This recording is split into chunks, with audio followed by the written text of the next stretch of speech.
حضرت شبے کے ازالے میں آج ایک انوکھا تو نہیں کہوں گا لیکن ایک کامن قسم کا سوال آیا جو کافی لوگ پوچھتے رہے ہیں اکثر پہلے بھی. سوال یہ ہے کہ کہنا یہ ہے کہ جب ہسبینڈ اور وائف مر جاتے ہیں تو کہتے یہ ہیں کہ جنت میں یہ ایک دوسرے کو ملیں گے، یعنی آپ کا ساتھ ہو جائے گا آپ کے اسپاؤس کے ساتھ جنت میں. اور ساتھ یہ بھی کہا جاتا ہے کہ جو مرد حضرات ان کو کہا جاتا ہے کہ بھائی نیکی کریں کیونکہ 70 حوریں آپ کے انتظار میں ہیں.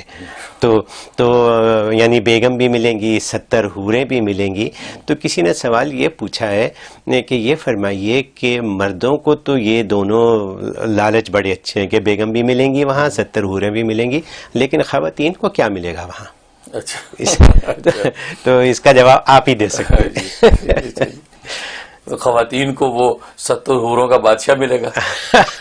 اب جیسے دنیا میں اگر کسی عورت کا نکاح بادشاہ وقت سے ہو جائے، جو بادشاہ پوری سلطنت کا مالک ہے، جس کے وہ پوری سلطنت ہے، اس عورت کا نکاح اس بادشاہ سے ہو جائے تو کبھی کوئی نہیں پوچھتا کہ یار اس کو تو پوری بادشاہت ملی تو تجھے کیا ملا. وہ کہا کہ مجھے وہ بادشاہ ملا. جس کا بادشاہ ہے ساری بادشاہ تو اس کی ہے. تو جنتوں کا بادشاہ جو ہے یعنی جو اس کا شوہر وہ اس کو مل گیا، یہ سب سے بہت بڑا بینیفٹ ہے. ٹھیک ہے، بہت بڑا بینیفٹ ہے. اور پھر 70 حوریں تو انہیں کا کم ہے، 70 حوریں تو عام مومنین کو ملنی ہے. اچھا. ورنہ نیکی تقوی کے اعتبار سے تو 400 سے سٹارٹ ہوتا ہے زیادہ. اچھا. سب سے زیادہ 400 حوریں ملیں گی.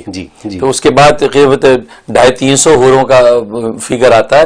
یہ تو سب سے ادنا درجہ ہے جو 70 حوریں ملیں گی. اس لیے انہوں نے کہا کہ 70 کو ہوتی وہاں تو 400 ملنی ہے. اور پھر مزے کی بات ہے اللہ تعالیٰ نے دنیا کی عورت کو ان سب کا سردار بنانا ہے. اچھا. ہاں، سب کی سرداری ہوں گی. کیوں؟ اس کی وجہ یہ کہ ان کے پاس جو دنیا کی عبادت اور مشقت کا جو نور ہوگا نا، وہ نور ان حوروں کا نصیب نہیں ہوگا. اچھا. حوریں وہاں مشک و عنبر سے بنی ہوں گی، لیکن جو ان کے ماتھے پہ نور ہوگا، نمازیں پڑھی ہیں، روزے رکھے ہیں، شوہروں کی خدمت کی ہیں، بچے پالے ہیں، اللہ وہ نور ان کے جو چہرے پہ دے گا وہ حوروں کو بھی نصیب نہیں ہوگا. وہ حسن و جمال اللہ ان کو دیں گے اور ساری حوروں کا سردار دنیا کی بیوی کو بنائیں گے. تو کیا میں یہ کہہ سکتا ہوں کسی کو اگر وہاں 400 حوریں ملی ہوں تو ان کی سردار ان کی بیگم ہوں گی؟ بالکل. اصل بات تو یہ ہوئی. اصل تو یہ ہے. اور آپ کو تو سرداری کا جو ایک بینیفٹ کیسا زبردست ہے کہ انسان کو اس میں جو تسکین اور خوشی ہوتی ہے.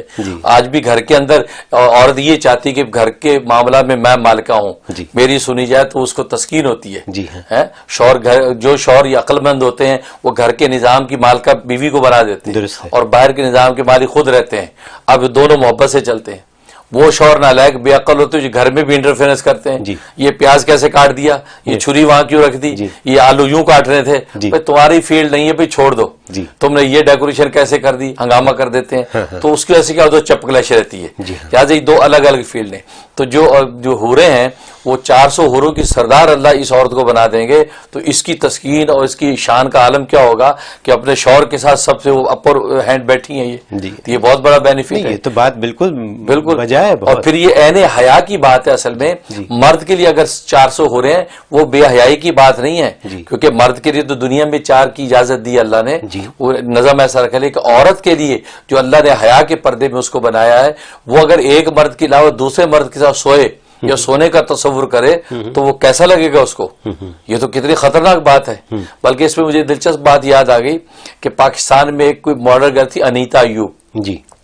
تو میرے پیر و مرشد میرے والد نسبتی شہید اسلام مولانا محمد یوسف لدھیانوی شہید رحمۃ اللہ علیہ جنگ اخبار میں آپ کے مسائل ان کا حل کالم لکھا کرتے تھے.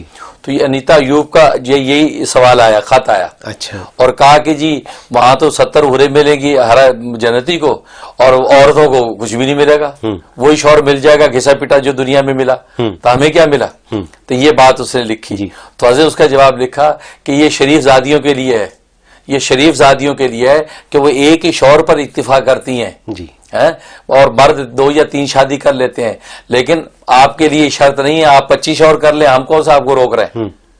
ٹھیک ہے نا. تو یہ شریف زادیاں جو حیا والی ہوتی ہیں وہ تو دنیا میں تصور بھی نہیں کرتی کہ یار میرے شوہر کے علاوہ میں کسی اور کے تصور کروں. تو وہاں بھی اللہ نے اسی حیا کو قائم رکھا ہے کہ اس عورت کو وہی شوہر دیا کہ جس کا منہ دنیا میں دیکھا. وہاں روز شور بدلے وہ یعنی عورتیں یہ کہنا چاہتی ہیں تو نعوذ باللہ، تو یہ تو اس کے اندر حیا کے پردے آپ نے چاک کر دیے کہ اللہ نے جس کو حیا میں پیدا کیا.